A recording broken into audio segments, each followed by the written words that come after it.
setiap terhadap semua laporan ya dari masyarakat ya, tentu nanti akan diterima dan ditindaklanjuti, akan dilakukan telaah dan verifikasi awal. Steril, Prof bisa menjelaskan. Kalau ruangan steril tidak ada satupun manusia boleh memborgol, memasangkan apapun tidak boleh dalam ruangan steril. Itu yang harus dibedakan. Kalau tidak bisa membedakan mana ruangan steril, mana ruangan yang tidak steril, itu ruangan steril. Ruangan yang tidak boleh, walaupun jaksa siapapun, tidak boleh memakaikan borgol, tidak boleh memakaikan rompi. Bebaskan Nikita Mirzani sebelum semuanya menyesal, sebelum semuanya berbalik arah. Di persidangan memberikan keterangan di persidangan Nikita Mirzani. Jadi tentunya saya berkapasitas untuk datang. Gitu. Apakah mengganggu Bang ketika yang datang, Abang tadi menganggap bodyguard? Yang pasti yang saya melihat, sampai narasi itu yang keluar gitu Bang? Kalau saya lihat ada kegaduhan kemarin. Tuh, buat para pendukungnya terdakwa yang kemarin bertanya-tanya, emang boleh jaksa pakein rompi tahanan? Emang boleh jaksa ngerekam-rekam? Jawabannya boleh. Jaksa tuh nggak salah begitu. Setiap terhadap semua laporan ya dari masyarakat ya, tentu nanti akan diterima dan ditindaklanjuti, akan dilakukan telaah dan verifikasi awal apakah laporan tersebut masuk dalam kriteria tindak pidana korupsi atau tidak, kemudian apakah menjadi kewenangan atau tidak.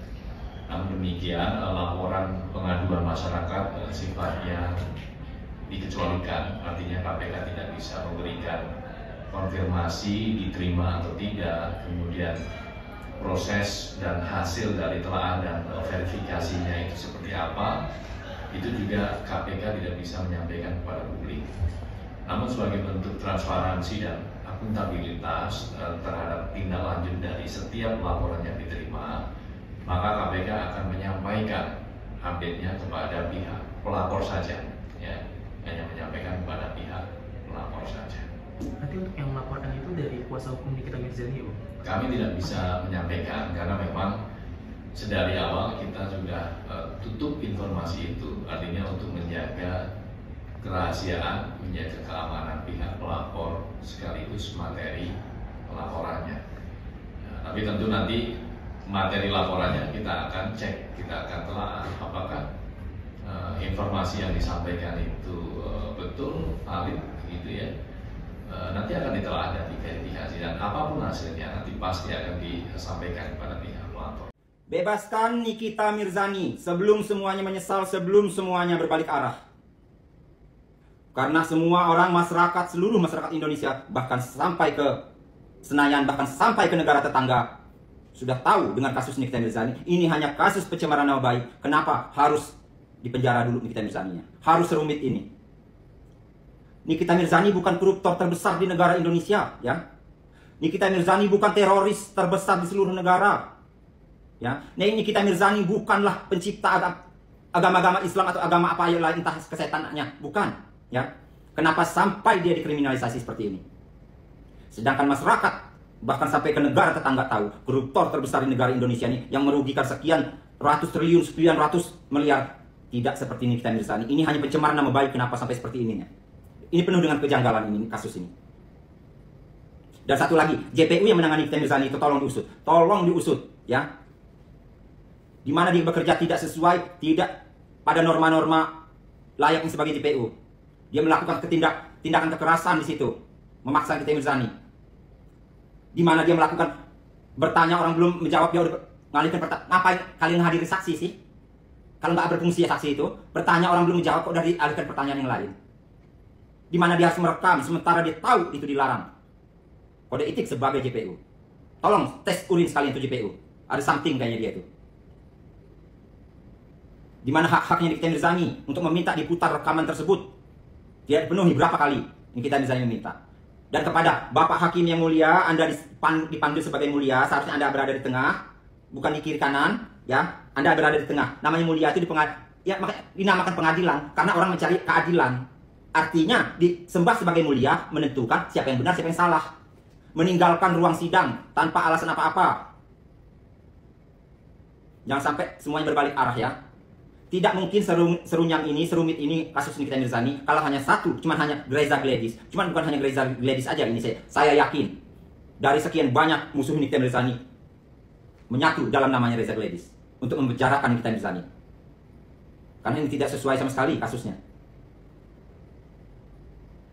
Ya, sebelum berbalik arah, ya, semua yang terbukti lebih baik pikirkan dari sekarang.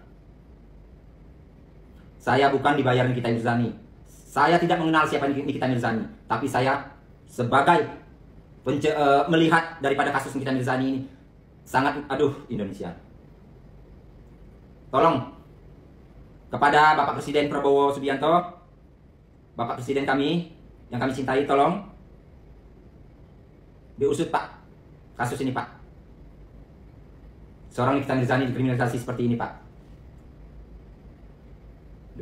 Tolong ya, tolong bebaskan Nikita Mirzani. Steril, Prof bisa menjelaskan. Kalau ruangan steril tidak ada satupun manusia boleh memborgol, memasangkan apapun tidak boleh dalam ruangan steril. Itu yang harus dibedakan. Kalau tidak bisa membedakan mana ruangan steril, mana ruangan yang tidak steril, itu ruangan steril.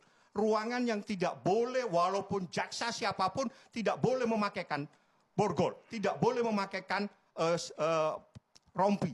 Karena itu adalah ruangan yang steril, ruangan yang harus dihormati. Itu adalah ruangan sidang.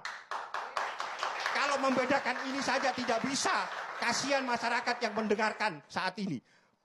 Kalau tidak bisa membedakan ini ruangan apa, kasihan masyarakat. Tolong Anda belajar dulu, bisa membedakan ini ruangan apa. Bapak ini berdua hadir kan? Bapak berdua hadir langsung kan? Iya, loh, saya yang mendampingi langsung. Bang Julianus lihat kan ruangannya? Tidak tahu. Jadi kalau tidak bisa membedakan ini ruangan apa, ini ruangan sidang. Kalau ruangan sidang itu ruangan steril. Setelah pintu itu menjadi kewenangan jaksa. Mau diborgol, mau dipegangin banyak orang perempuan, silakan.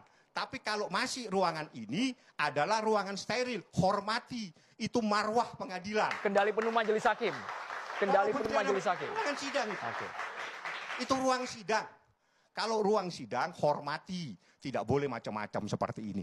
Pintu, itu ada pintu. Setelah pintu, silakan. Mau diborgol, mau dipegang, mau banyak ibu-ibu megang Nikita, silakan. Oke, Bang Julianus singkat Bang, dijawab dulu Bang. Supaya kita meluruskan publik juga ini mana yang paling tepat dan presisi. Tetap saya kembali kepada soal konstitusi kita Bang ya. Dalam Undang-Undang 48 tahun 2009. Setelah berhentinya persidangan dan majelis hakim menutup itu, maka itu adalah domain jaksa. Dan kemudian jaksa bertanggung jawab terhadap terdakwa. Bagaimanapun ceritanya, jaksa harus bertanggung jawab terhadap terdakwa dan membawa kembali pertahanan. Demikian Bang. Soal domain pun masih belum ketemu nih sepertinya nih. Boleh gunakan mic lagi Bang. Kalau tidak bisa membedakan antara ruangan sidang dan ruangan bukan sidang, tersesat masyarakat, kasihan. Kalau ini ruangan sidang itu. Abang boleh sambil berdiri Bang, tunjukin langsung sini Bang. Kalau ini ruangan sidang, Abang yang hadir langsung ke persidangan boleh. Ada saya. Enggak, Bang Julianus datang nggak ke persidangan? Datang. Pernah lihat ini? Ini ruangan sidang. Okay. Tidak ada majelis hakim. Sehingga di sini ada saya saat itu. Abang saya dekat ada aja di Bang. musola. Aman Bang, ini nggak akan nyetrum Bang. Ya, jadi di sini ini ruangan sidang ini. Oke, ini ruangan sidang. Di sini tidak boleh manusia pun melecehkan ruangan ini, termasuk memborgol, tidak boleh. Tapi kalau sudah ada pintu. Nah ini Bang, nunjuk ini bukan melecehkan ini Bang ya? Nggak ada, ini kan lagi ada, kita tunjuk-tunjuk mereka. Ini debat aja nih, debat biasa. Debat aja biasa. Ini sudah selesai sidang ini. Debatnya apa Bang? Selesai. Coba diulang Bang supaya masyarakat tahu Bang. Pada saat dia memaksakan untuk memasangkan itu baju, kita keberatan. Tolong kalau pasangkan di luar ruangan ini. Ada pintunya sebelah sana. Setelah pintu itu silakan, Anda punya hak. Tapi kalau ini adalah ruangan steril, diborgol tidak boleh, dipakaikan rompi tidak boleh. Karena ini ruangan sidang, itu kan ruangnya majelis hakim itu. Jawaban ini sudah diulang 3 kali, penegasan betul-betul yang... Harus simpel Pak, kalau Anda tidak bisa membedakan ruangan, masyarakat tersesat, kasihan. Oke. Ini pertanyaan ditujukan kepada Julianus Pak ya, bukan saya ya Pak Julianus. Ini soal ruangan pun dianggap tidak bisa membedakan Pak Julianus. Kasihan nanti masyarakat. Saya pikir jangan diulang lagi Bang ya. Juga belum membaca tentang Undang-Undang 48 2009 tentang ini ruangan hakim. Saja, nggak pakai undang-undang. Ketika majelis hakim telah menutup persidangan, maka inilah menjadi domain jaksa. Karena apa? Karena jaksa melihat adanya potensi terdakwa ini akan melawan, sehingga dia akan mengambil suatu tindakan yang harus memaksa terhadap. Tuh, buat para pendukungnya terdakwa yang kemarin bertanya-tanya, emang boleh jaksa pakein rompi tahanan? Emang boleh jaksa ngerekam-rekam? Jawabannya boleh. Jaksa tuh nggak salah begitu. Yang salah tuh terdakwa. Kenapa maki-maki jaksa? Kenapa pakai rompi tahanan aja susahnya minta ampun? Giliran kebebasan aja pengennya disama-samain sama Tom Lembong. Lihat dong Tom Lembong tuh. Dia pakai kok rompi tahanan, dia pakai kok borgol, santai-santai aja. Padahal dia tuh mantan menteri loh. Tuh, dengerin pesannya Hotman Paris. Jangan bikin sakit hati hakim sama jaksa, jangan.